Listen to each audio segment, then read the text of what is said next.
Welcome to Headstones and Microphones, where we use AI to step into the past through a researched first-person simulation of history's most interesting people.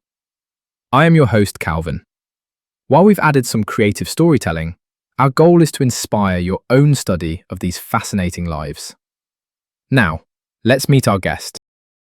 I am absolutely thrilled to be joined today by a man whose legacy is likely sitting right there on your desk or in your office, even if you don't know his name yet.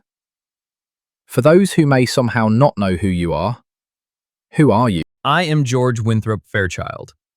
In my time, people knew me as a businessman, a member of Congress from New York, and a pioneer in what we then called the time recording industry. Most significantly, I had the honor of being the first chairman of the board for a little company called IBM. A little company, he says. That is incredible. Let's start at the roots. When and where were you born? I was born on May 6, 1854 in Oneonta, New York. And was George Winthrop Fairchild your given name at birth? Indeed it was. My parents, Jesse and Nancy Fairchild, gave me that name, and I carried it with pride throughout my life in upstate New York. What was your hometown like growing up? Oneonta was a burgeoning place. It was a beautiful area in the Susquehanna River Valley. Growing up there in the mid-19th century, you felt the energy of a young America. It was a community built on hard work, agriculture, and the growing influence of the railroad. It was the kind of place where your word was your bond. What was your family life like? We were a family of modest means, but high principles. My father was a farmer, so I learned the value of a day's labor early on. There was a lot of love and a lot of expectation to make something of yourself. What kind of kid were you? I was restless and industrious. I wasn't the type to sit around and wait for things to happen. I had a curiosity about how things were made and how businesses were run. I think I had the entrepreneurial itch before people even called it that. What did you dream of becoming as a child? Honestly, I dreamed of being a man of influence in my community. I didn't necessarily dream of a specific machine or a specific office, but I wanted to be someone who built things, whether that was a business, a newspaper, or a better community. What was your first job? I started out as a printer's apprentice. I loved the smell of the ink and the rhythm of the press. It eventually led me to become the proprietor of the Oneonta Herald. Being a newspaper man is a wonderful way to learn about the world. What's a decision that changed everything for you, but felt small at the time? It was the decision to invest in and partner with Bundy Manufacturing Company. They were making these newfangled time recorders, clocks that tracked when employees started and finished work. It seemed like a niche business at the time, but I saw the potential for efficiency in the industrial age. That tiny seed grew into the computing tabulating recording company, which, as you know, became IBM.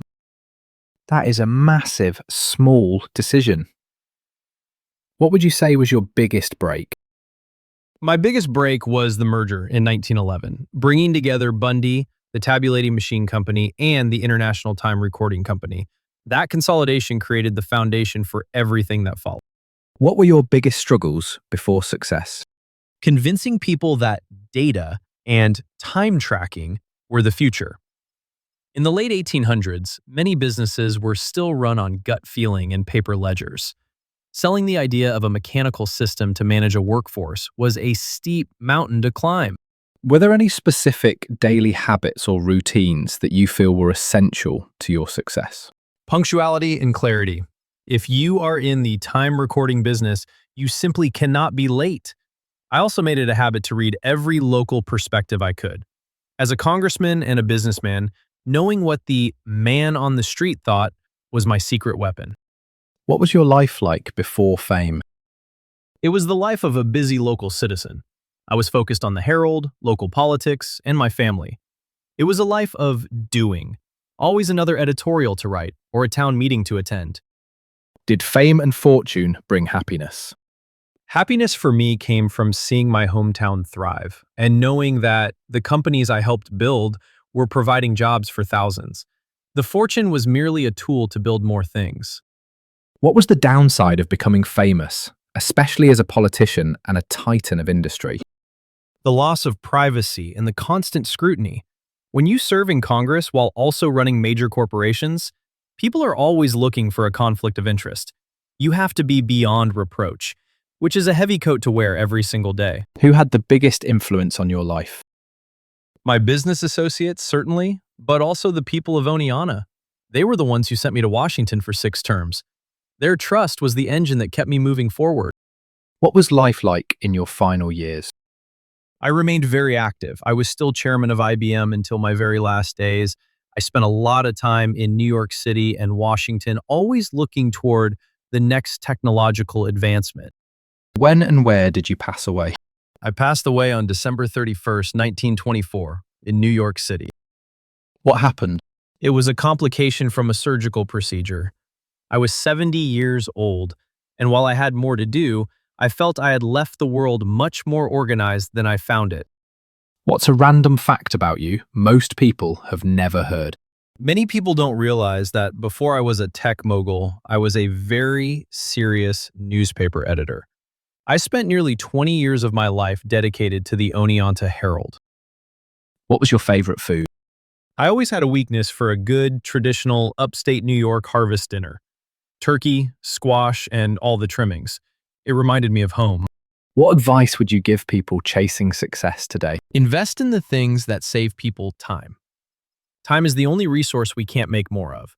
If you can help a person or a company manage their time better, you will always be in demand. And above all, be a man of your word. George, this has been an incredible look into the birth of the modern corporate world. Before we sign off, do you have any closing remarks or stories you'd like to share with our listeners? Only that I am so pleased to see that the spirit of innovation is alive and well. When we started CTR, we just wanted to help people work more effectively. Seeing how far that vision has gone is the greatest reward I could ask for. Thank you for inviting me, Calvin. It's been a delight to speak again. Thank you so much for being here, George. It was an honor to hear from the man who helped set the clock for the modern age. And that wraps up another conversation from Beyond the Grave. Thanks for joining us on the Headstones and Microphones podcast. Remember, legends may die, but their stories never do. Please help spread the word by sharing and following the pod.